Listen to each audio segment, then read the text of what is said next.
Let's open our Bibles, if you will, to the book of Esther, chapter 2, beginning with verse 1. After these things.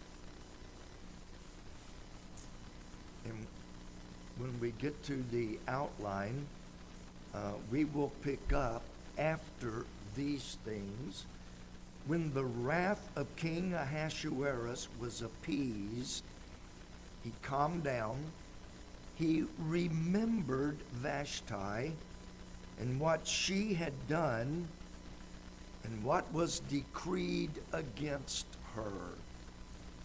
Then said the king's servants that ministered unto him, Let there be fair young virgins sought for the king, and let the king appoint officers in all the provinces of his kingdom, that they may gather together all the fair young virgins unto Shushan the palace, in the house of the women, unto the custody of Haggai, the king's chamberlain, keeper of the women, and let their things for purification be given them.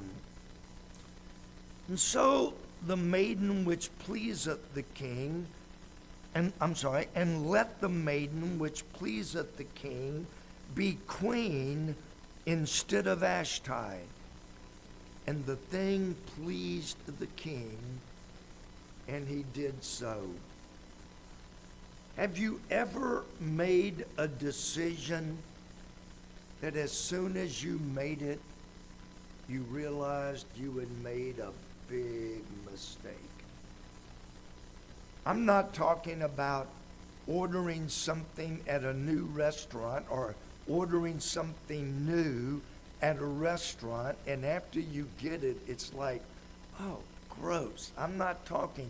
That's relatively minor.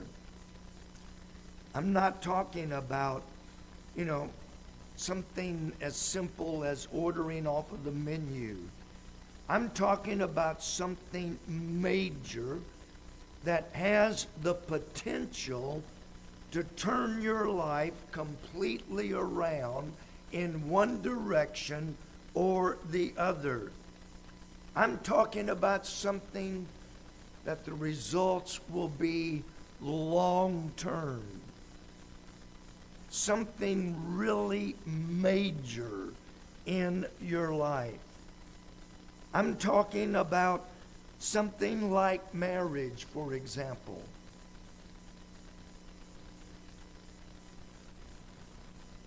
And please, men, watch what you say or do. Do not indicate, yes, I know exactly what you're talking about. Making a major mistake when I got married. I'm not talking about you that are here, but a lot of people have gotten married.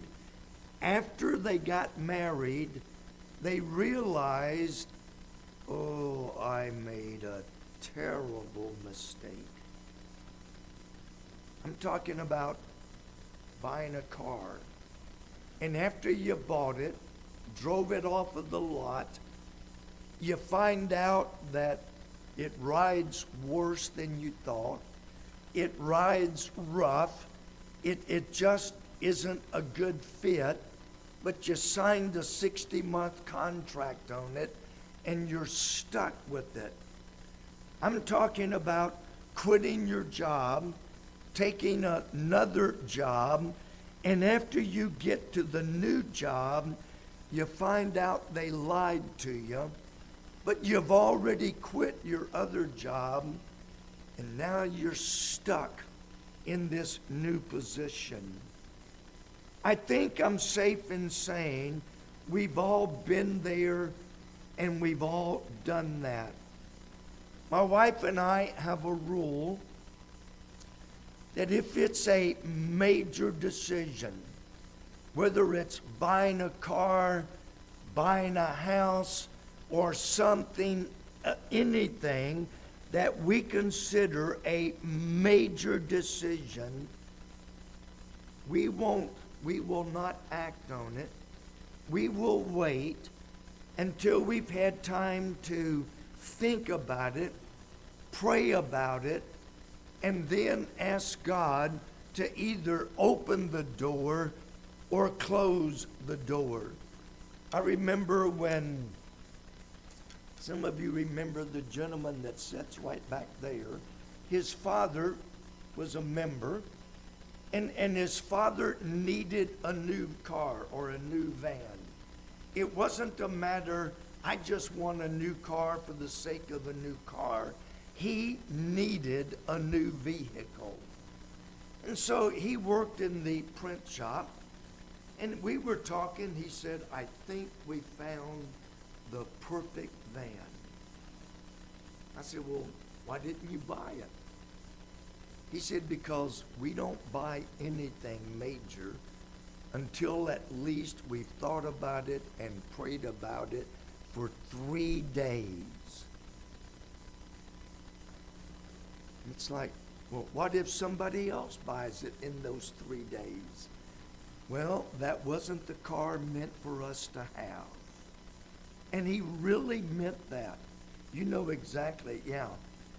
He said, if somebody else buys it, God closed that door, and we'll just keep looking until we find the door that God opens.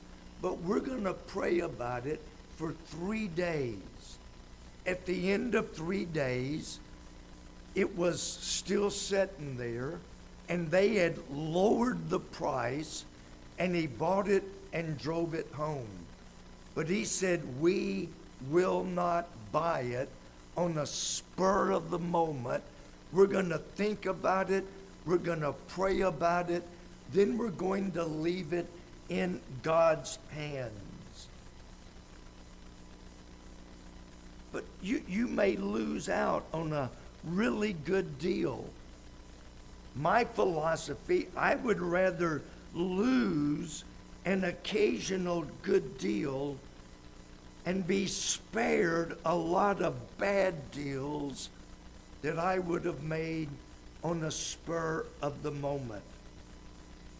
In last week's lesson, Ahasuerus ordered his wife Vashti to appear before a bunch of drunken men for the sake of appealing to their lust. Now, what he should have done,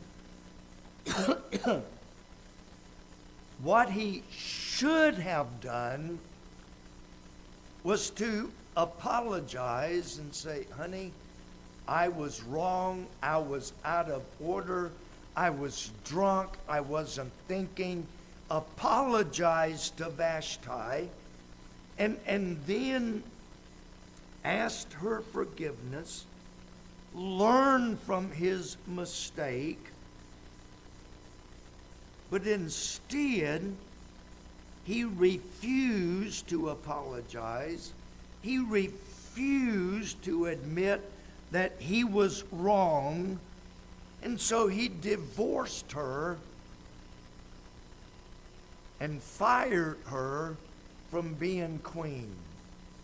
Under the laws of the nation, once the king signed a decree, it could never be undone. Once he signed the divorce papers, once he fired her as queen, not even the king himself could undo what he had done. All he had to do was apologize. I get asked a lot, and I mean that literally a lot. People find out that we've been married 53 plus years. I get asked, what is your secret? And it's like, no secret. It's not secret at all. It's, yes, ma'am, you're right. I apologize. I said, as long as you remember that, you're on your way to a long and happy marriage. I usually get a few chuckles, and then, now, I was being funny. Here's the real secret, and you know what those 4 points are. I've preached them here before.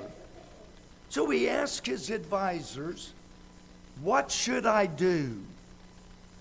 They are the ones that got him in this pickle in the first place. They're the ones that said, divorce her. They're the ones that said, fire her as queen. And now he's asking, what should I do? And of course, they have what they think is the answer. I know firsthand, apologizing is never easy. It's not easy to admit I was wrong. None of us like to admit that. None of us like to, and it seems that many of those times it's with your spouse.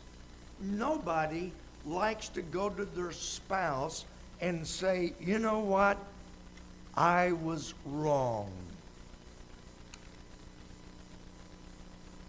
But I've learned over the years,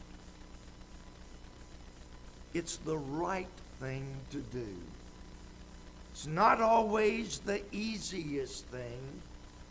As king, to go to the queen and say, honey, I was out of order.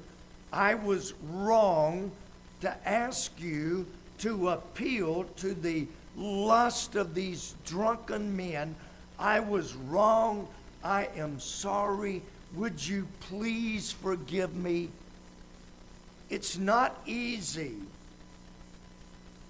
In fact, sometimes, most of the time, all right, all the time, you have to swallow your pride to go to, it can be somebody in church, it could be somebody at work, it could be somebody at Kroger's, somebody that you were wrong, to go to that person and say, I was wrong for the way I talked to you the other day.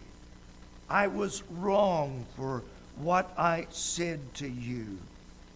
But his advisors were more interested in keeping their own power and how their perceived weakness in apologizing would look to everybody else.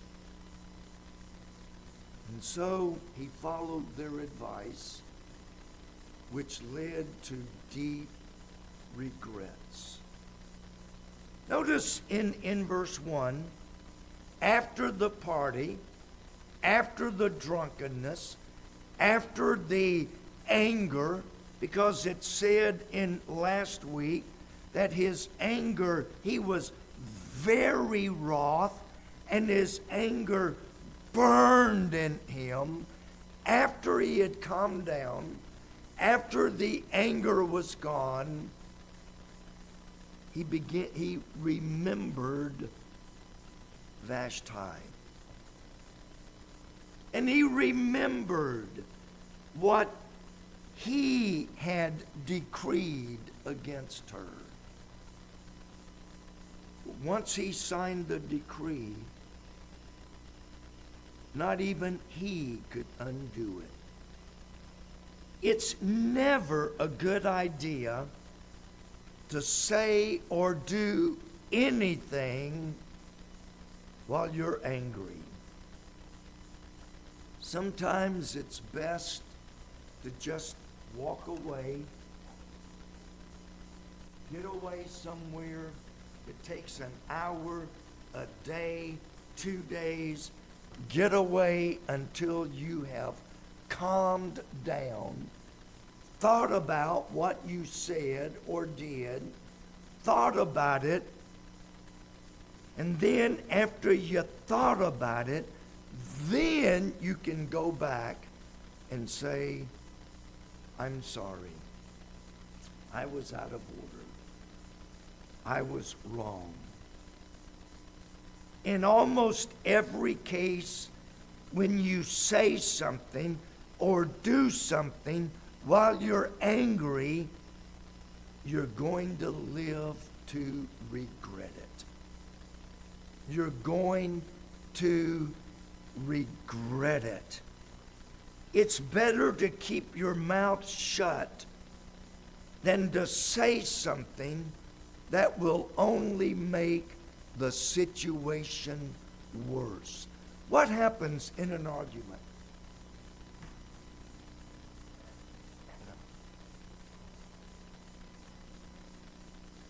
I don't appreciate what you did. Well, tough luck. If you don't like it, get over it. Don't you tell me what to do. I'll tell you what to do anytime I want to. And it begins to escalate and escalate until you both say something that you can't take back. I don't appreciate what you did. Explain it. What did I do? I did not mean it that way. I apologize. I am so sorry.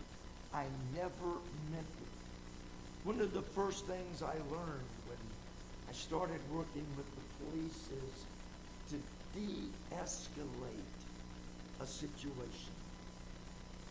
You separate them. You go here, you go here. He talks to him, I would talk to her, or vice versa. You get them apart and you try to calm them down. You de-escalate the situation. Because otherwise, you yell at me, I'm going to go a decibel higher. You then go a decibel higher. I then have to go another decimal higher. And we end up shouting because neither one of us wanted to swallow our pride and just walk away. Well, that means you're a coward. If it means I'm a coward, I would rather be a coward than to end up doing something, saying something that I will regret. We have a friend of ours. Well, used to be a friend. He went home from work one day, and his wife had done something, and he got angry. I would have too. I would have gotten angry had my wife done to me what she did to him. But he got angry. They started fighting over it. And they got so angry that he took his revolver and emptied it on her. Bam, bam, bam, bam, bam, bam. He's now serving a life sentence in prison because he got angry. And he got so angry that he come to the point that he took his revolver and just bam, bam, bam, bam, bam, bam. I'm sure if you were to talk to him today, he probably regrets that. But he let his anger take control. There are many things that you can change. There are some things that you can undo. But words and deeds done in anger can never be taken back. Give you two quick examples. Your boss may be the biggest idiot, the biggest jerk, the biggest moron in the country. But if you get angry and tell him off, though he may deserve it, and you wake up the next day fired, You can't go back and say, can I have my job back? It's too late. It's too late. You get stopped by an officer. You may think he's wrong, and he may be wrong. But calling him a pig, calling him an idiot, telling him he's dumber than dirt is not going to help your situation at all.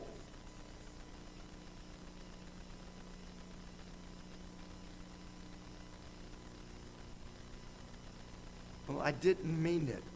You said it. And you can't take it back. And when you find yourself sitting in a jail cell, you can regret it all you want, but the damage is done. In the case of that man, I'm sure he probably regretted spending the rest of his life in prison for murder. But once he pulled the trigger and she was dead, he couldn't undo what he had done. The reality of what he had done hit him. I mentioned the other night about drunks. A drunk person doesn't know what they are saying or doing. They have no recollection of what they're doing. An angry person is very similar to a drunk person. They have no concept. They become so angry, they don't know what they're saying or doing. They're just so angry, and their anger has taken complete control of them to where they are acting out of anger and many times don't even know what they're doing.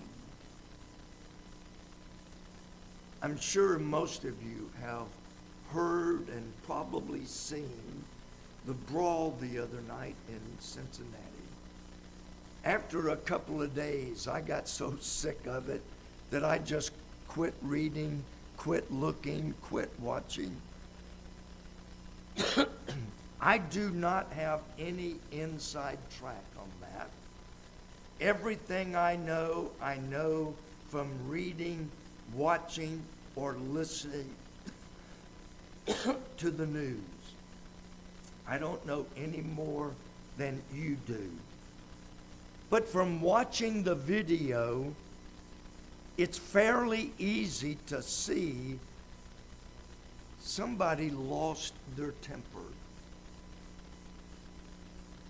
6 people were arrested eventually. The last one was just arrested in Georgia, expedited back to Cincinnati, made his first appearance before the judge this past week. Every one of them faced severe jail time. Well, the other guy started it. I don't know who started it. But in watching the video, it's fairly plain that they became so angry they lost control. What started it? I don't know. I really don't care. Whose fault it was? I don't know. That's for the district attorney to decide. But angry people usually don't realize what they're doing or what they're saying because anger has taken control of their body. But when he sobered up and realized what a major mistake he had made, he was full of regrets. But it was too late. The damage was done. Actions once carried out can almost never be undone. There's no control Z. Those of you that are into computers, y'all know what control Z is. I bet even you know what control Z, yeah. Control Z allows you to undo what you just did. I use control Z so much, I've almost worn out the Z button. But it allows you to undo what you just did that was a mistake. There is no control Z in life. Well, his regret led to an immoral decision. From all indication, I think we're safe in saying that Ahasuerus was not saved at this time.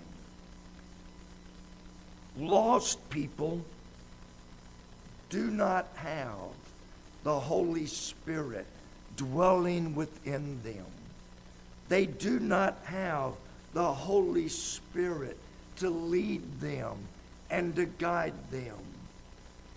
Lost people often compound one problem with another problem because they don't have the Holy Spirit to lead them and to guide them.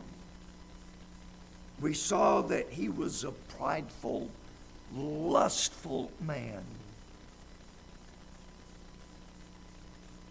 And so his advisors played on his pride and his lust. Have you ever noticed when you tell a lie, you have to tell another lie to cover up for the first lie?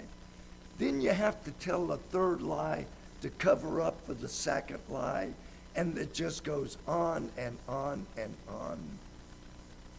He made a big mistake.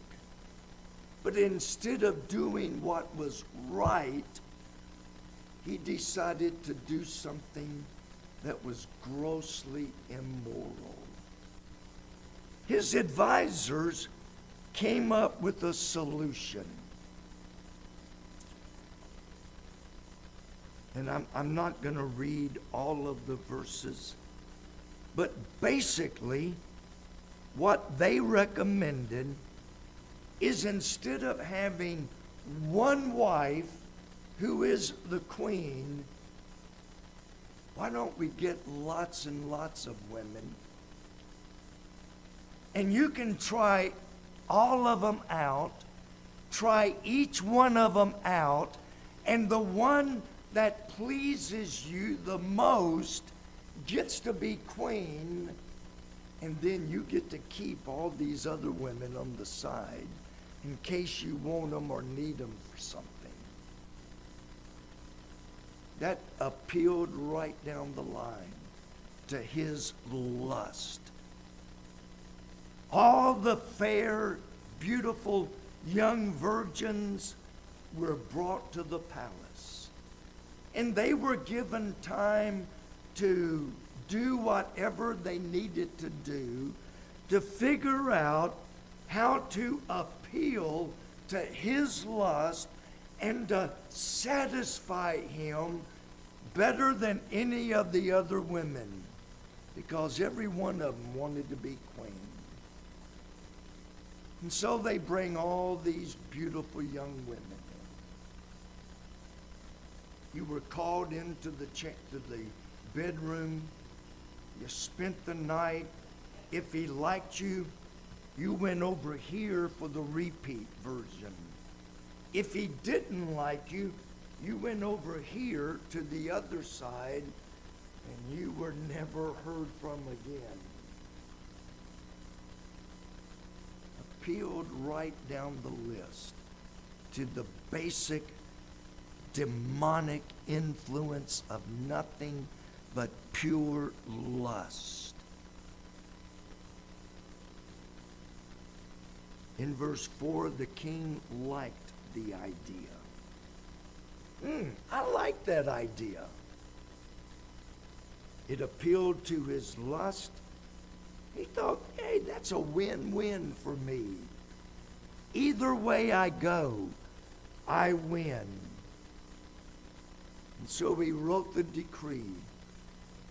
And they began bringing all of the beautiful young virgins to the palace to get ready for their one audition with the king. Now, what do you do when you've made a bad decision? The best thing to do, and my dad kind of drilled this into our head growing up, you do what's right, regardless of the outcome. Dad always had the rule, if we did something that was wrong, and we admitted it when he asked us, we got one spanking. It was a good one, but we only got one spanking. If we lied about it and tried to cover it up, we got two spankings. One for doing it, and the other one, which was actually worse than the first spanking, the other spanking was for lying about it. You could do all kinds of things. You did not lie in our house and get by with it. You just didn't do it. Do the right thing. Most people try to do what is the easiest. Or how can I blow this over and make it go away? The best thing to do when you make a bad decision is simply, what does the Bible say? If I got mad and told somebody off, go to that person and deeply, sincerely apologize. It won't kill you, I promise. And it sure beats a divorce in the case of marriage. Number 2, what to do. In some cases, the only thing you can do is learn to live with it. The damage is done. Whatever I said or did, I cannot take it back. So now I have to learn to live with the consequences.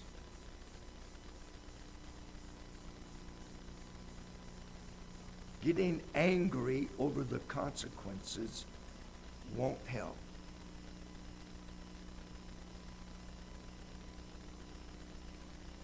I saw a man one night. We stopped him.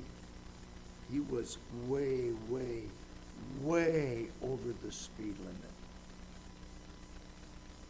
And he blew a fuse. Told the officer, "You're a liar. I was not going that fast. I've got you on radar. Would you like to see it?" He called that officer all kinds of things, yelled at him, screamed at him, and he was at the point where it was strictly up to the officer's discretion. He was going so fast that it was strictly up to the officer. Do I write him a ticket, or do I arrest him and take him to jail? And I could see the officer was just about ready to get his handcuffs out. I went up to the wife on the passenger side, And I said, ma'am, I explained, at this speed, the officer can write your husband a ticket, or he can arrest him and take him to jail. And I can tell you right now, the officer is leaning very heavily to arresting him and taking him to jail. If you don't want to spend the night in trying to get your husband out of jail, I suggest you shut him up, or he is going to jail. He shut up and never said another word. He was angry because it's not my fault I got stopped. It was the police officer's fault. It was somebody else's fault that I was speeding. It's always somebody else's fault. And he became angry, blaming the officer that he was doing 85 in a 55 zone. It was the officer's fault. No, you need to learn to live with the fact you were wrong.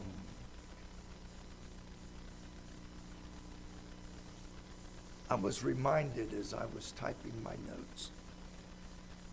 My wife grew up in a church where the youth director, by the time I met him, was one of the most outstanding Christian men you could ever hope to find.